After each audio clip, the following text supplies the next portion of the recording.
Hello everyone, welcome back to my channel. कैसे हैं आप सभी? आई एम श्योर कि आप सभी ठीक होंगे।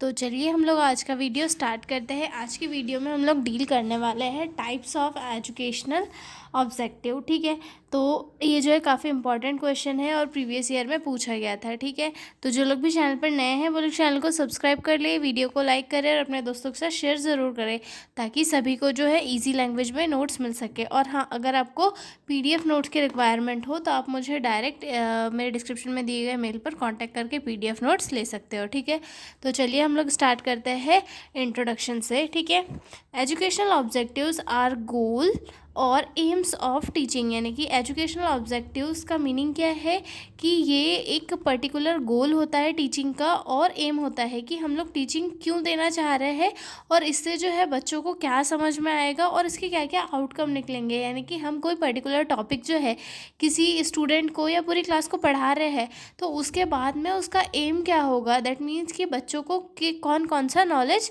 हो जाएगा। फॉर एग्जांपल के लिए हम जो है किसी क्लास में जा रहे हैं, कोई टीचर किसी क्लास में जा रहा है और वहाँ पर जाके वो जो है हेपेटाइटिस के बारे में एजुकेशन दे रहा है। अब उसका एजुकेशन देने का ऑब्जेक्टिव क्या होगा कि वो टीचर पढ़ा रहा है introduction, definition, types of hepatitis, कौन सा वायरस से होता है, साइन एंड सिम्टम्स कैसे होते हैं इसके, और इसके कॉजेज़ क्या क्या है, इसके जो है ट्रीटमेंट वगैरह क्या है। ये सारी चीज़ें जो है टीचर एक क्लास में जाके पढ़ाएगा। तो उसका ऑब्जेक्टिव क्या होगा कि बच्चों को जो है हेपेटाइटिस के बारे में पता चले, हेपेटाइटिस के टाइप्स क्या है ये पता चले, उसका जो ट्रीटमेंट है वो पता चले, इसके क्या क्या कॉजेज़ होते हैं, ये सारी चीज़ें जो है बच्चों को समझ में आए।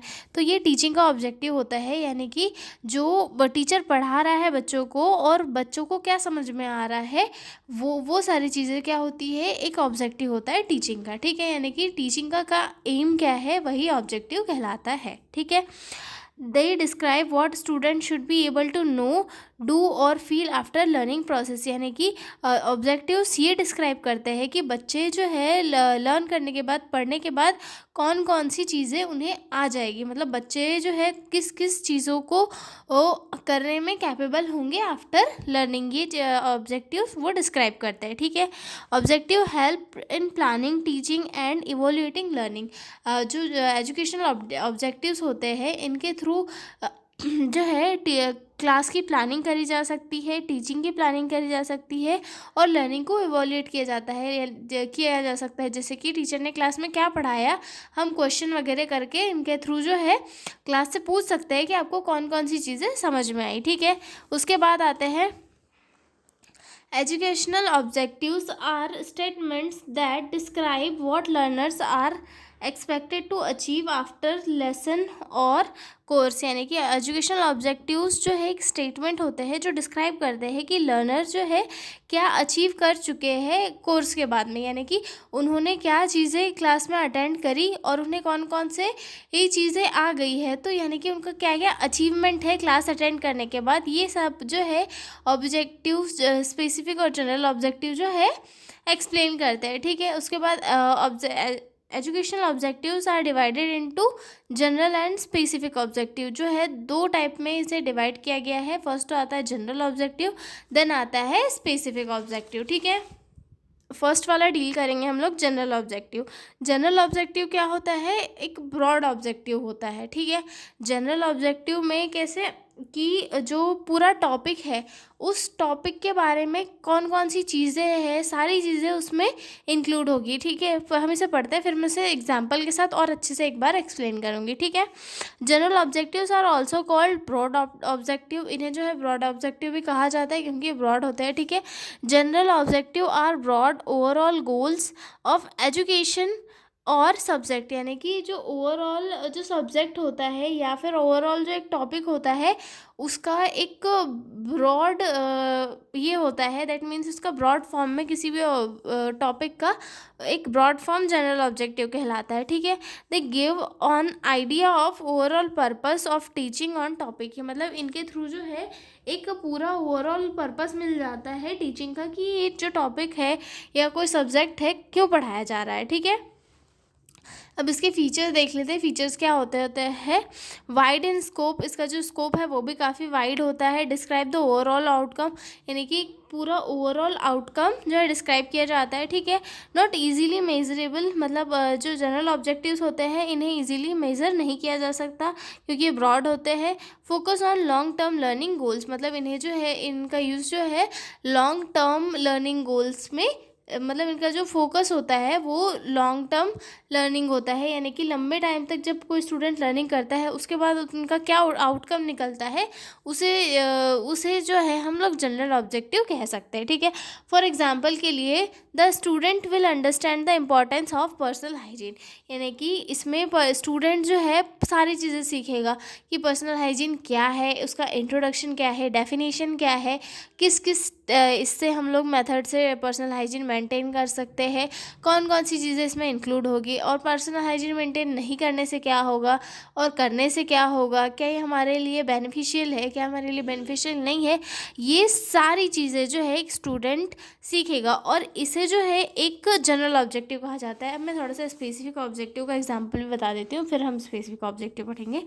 अब स्पेसिफिक ऑब्जेक्टिव जो है उसका एग्जाम्पल ये है the student will able to list 4 methods of maintaining personal hygiene, यानी कि हम लोग ने यहाँ पे क्या डील किया था कि हमने इसमें पूरा जो है एक जो पर्सनल हाइजीन होता है उसकी क्या इंपॉर्टेंस है वो सारी चीज़ें, इंट्रो, डेफिनेशन और सारी चीज़ें डील की थी। और यहाँ पे हम लोग सिर्फ 4 मेथड्स को डील करेंगे कि सिर्फ 4 मेथड बताइए आप जो है पर्सनल हाइजीन की। तो ये क्या हुआ, ब्रॉड हो गया और जो स्पेसिफिक ऑब्जेक्टिव था वो शॉर्ट हो गया, ठीक है। General objective that means overall, और स्पेसिफिक ऑब्जेक्टिव यानी कि पर्टिकुलर पार्टीशन, ठीक है। उसके बाद सब्जेक्टिव स्पेसिफिक ऑब्जेक्टिव को देख लेते हैं। Specific objectives are also called learning objective और इंडस्ट्रियल ऑब्जेक्टिव, इन्हें जो है लर्निंग ऑब्जेक्टिव या फिर इंस्ट्रक्शनल ऑब्जेक्टिव कहा जाता है, ठीक है। Specific objective are clear, narrow and measurable goals. Specific objective जो है क्लियर होते हैं, नैरो होते हैं और इनके गोल को हम लोग मेज़र कर सकते हैं क्योंकि ये जो है छोटे होते हैं और इनका गोल भी जो है बहुत ही ईजी होता है, ठीक है। They tell exactly what the student should be able to do after lesson, मतलब ये चीज़ें ये जो स्पेसिफिक ऑब्जेक्टिव है उसमें ये क्लियरली डिस्क्राइब किया हुआ होता है कि स्टूडेंट जो है आफ्टर लर्निंग कौन कौन सी चीज़ें सीख पाएगा, ठीक है। मैंने इसके पहले बताया था आपको इसका एग्जाम्पल, ठीक है।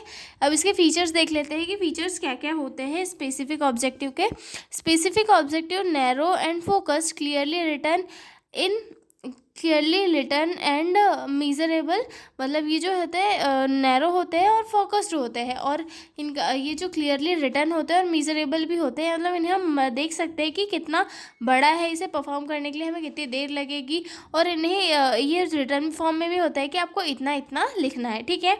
Used for daily lesson planning, इन्हें जो है डेली लेसन प्लानिंग के लिए यूज़ करते हैं टीचर्स की आज जाके क्लास में ये टॉपिक हमें पढ़ाना है, ठीक है। Help in evolution of student learning, मतलब इन्हें जो है स्टूडेंट इवोल्यूशन लर्निंग के लिए बहुत ही अच्छे से हेल्पफुल होते हैं क्योंकि पर्टिकुलर टॉपिक इसमें इंक्लूड होता है, तो इवोल्यूशन में भी काफ़ी हेल्प मिलती है, ठीक है। फॉर एग्जांपल के लिए the student will be able to list 4 method of maintaining personal hygiene, मतलब यानी कि स्टूडेंट जो है पर्सनल हाइजीन मेंटेन करने के लिए 4 मेथड को वो प्रॉपरली जान पाएगा। और जो जनरल ऑब्जेक्टिव था उसका एग्जांपल क्या था, the student will understand the importance of personal hygiene, मतलब इसमें वो पूरी पर्सनल हाइजीन स्टडी कर रहा था, और स्पेसिफिक ऑब्जेक्टिव में वो एक सिर्फ 4 मेथड स्टडी कर रहा था, ठीक है। इसका एक थोड़ा सा मैंने टिप लिखा हुआ है कि हम इसे कैसे याद रख सकते हैं, ठीक है। Think the general objective as the destination and specific objective as the step to reach each that destination, यानी कि एक पर्टिकुलर कोई जो हमारा स्पेसिफिक ऑब्जेक्टिव है वो हमारा डेस्टिनेशन है, ये हमारा डेस्टिनेशन हो गया, और ये हमारे स्पेसिफिक ऑब्जेक्टिव हो गए, यानी कि स्पेसिफिक ऑब्जेक्टिव्स के थ्रू हम लोग जो है हमारे डेस्टिनेशन की तरफ पहुंचेंगे, यानी कि एक स्पेसिफिक ऑब्जेक्टिव्स को बनाएंगे और धीरे से हमारा जो डेस्टिनेशन होगा उसके तरफ हम पहुंच जाएंगे। ठीक है, आई एम श्योर कि आपको जो है जनरल ऑब्जेक्टिव और स्पेसिफिक ऑब्जेक्टिव समझ में आ गया होगा, क्योंकि मैंने काफ़ी ईजी वे में आपको समझाने की कोशिश की है। ठीक है, तो अब हम मिलेंगे अगले वीडियो में एक नए क्वेश्चन के साथ। तब तक के लिए बाय बाय। और हाँ, अगर PDF नोट्स चाहिए हो तो आप लोग मेरे डिस्क्रिप्शन में दिए गए मेल पे कांटेक्ट कर सकते हो। ठीक है, तो मिलते हैं अगले वीडियो में। Bye bye.